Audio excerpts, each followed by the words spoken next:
আমি রিমি। ঘরের জানালার পাশে বসেছিলাম। মা ঘর পরিষ্কার করতে করতে বললেন, রিমি, আজ স্কুলে যাওয়ার সময় ঠিক রাখিস?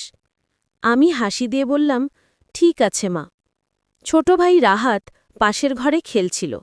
বাবা হারুন ডাইনিং টেবিলে চা খেতে বসে বললেন, রিমি, আজ স্কুলে ছাতা নিয়ে যাবে? হ্যাঁ।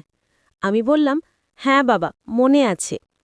আমি বুকে ব্যাগ জড়িয়ে বের হতে চললাম। মা কণ্ঠে হালকা তিরস্কার করলেন, ভেজো না, ছাতা নাও। আমি হাসলাম, হ্যাঁ মা।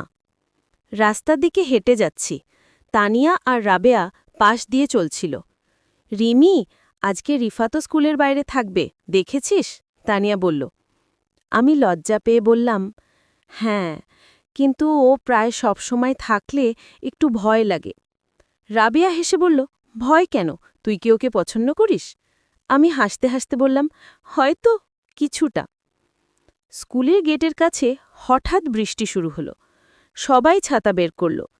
রিফাত ছাতা ছাড়া দাঁড়িয়েছিল। আমি ছাতা হাতে তাকে দেখিয়ে বললাম, একপাশে দাঁড়াও, আমরা একসাথে ভিজব। রিফাত হেসে বলল, ভিজলে সমস্যা নেই, তবে একসাথে ভিজলে মজা বেশি। আমরা হাঁটতে হাঁটতে গল্প করছিলাম। আমি জিজ্ঞেস করলাম, তুই কোথা থেকে এসেছিস?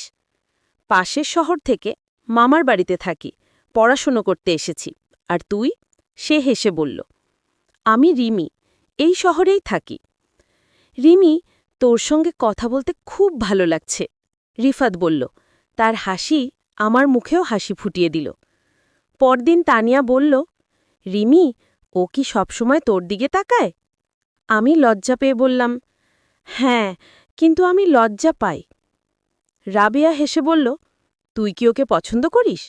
আমি হেসে বললাম, হয়তো কিছুটা। রিফাত ধীরে ধীরে আমার সাথে আরও ঘনিষ্ঠ হতে লাগল।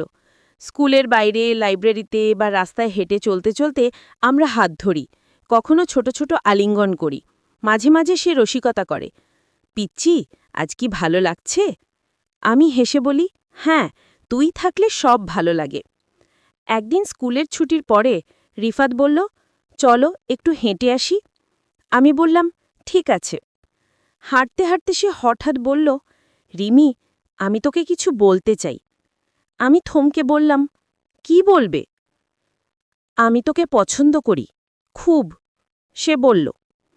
আমি লজ্জা পেয়ে হেসে বললাম, আমি আমি হ্যাঁ, আমি তোকে পছন্দ করি। দেখছিস, আমি পাশে আছি। সে হাত ধরে বলল। সেই দিন থেকে আমাদের বন্ধুত্ব আরও গভীর হল। সপ্তাহ কয়েক পরে লাইব্রেরিতে রিফাত বলল, রিমি, তুই সবসময় এত হাসি খুশি থাকো কেমন করে? আমি বললাম, তুই থাকলে হাসতে ভালো লাগে। তুই থাকলে আমি শক্তি পাই। সে হেসে বলল। ধীরে ধীরে আমাদের বন্ধুত্বর সঙ্গে নতুন অনুভূতি বেড়ে গেল।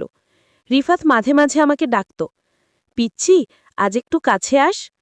আমি লজ্জা পেয়ে বললাম, ঠিক আছে। একদিন হঠাৎ আমি স্কুলে ক্লাসে মনোযোগ দিতে পারছিলাম না। মাথা ঘোরা, বমি ভাব, অজানা অদ্ভুত লাগা, সব।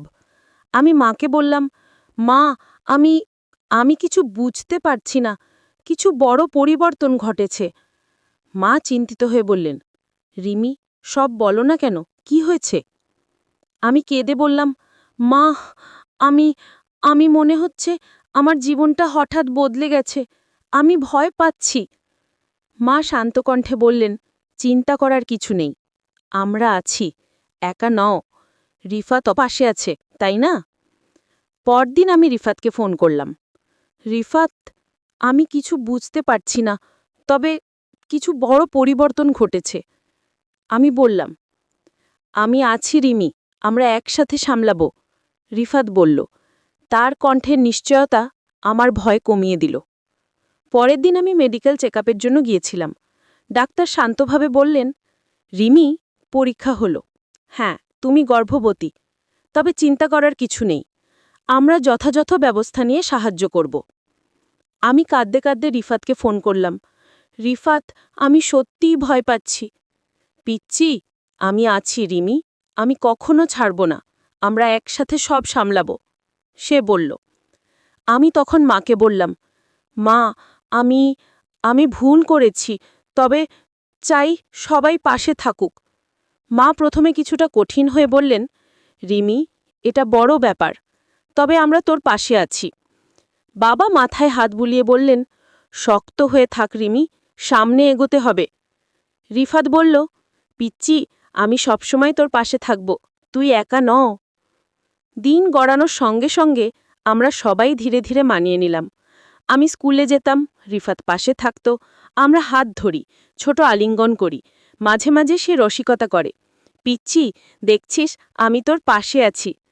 আমাদের ছোট শহরের জীবনটা এত সুন্দর হয়ে উঠল। আমি শিখলাম, ভালোবাসা মানে শুধু সুখ নয়, কঠিন সময়ও একে অন্যের পাশে থাকা। শেষে আমি তোমাদের বলতে চাই বন্ধুরা, যদি গল্পটা ভালো লেগে থাকে, লাইক, কমেন্ট, শেয়ার করতে ভুলবেন না। আর হ্যাঁ, সাবস্ক্রাইব করতে তো হবেই। তোমাদের ভালোবাসা আমাকে নতুন গল্প বানাতে উৎসাহ দেবে।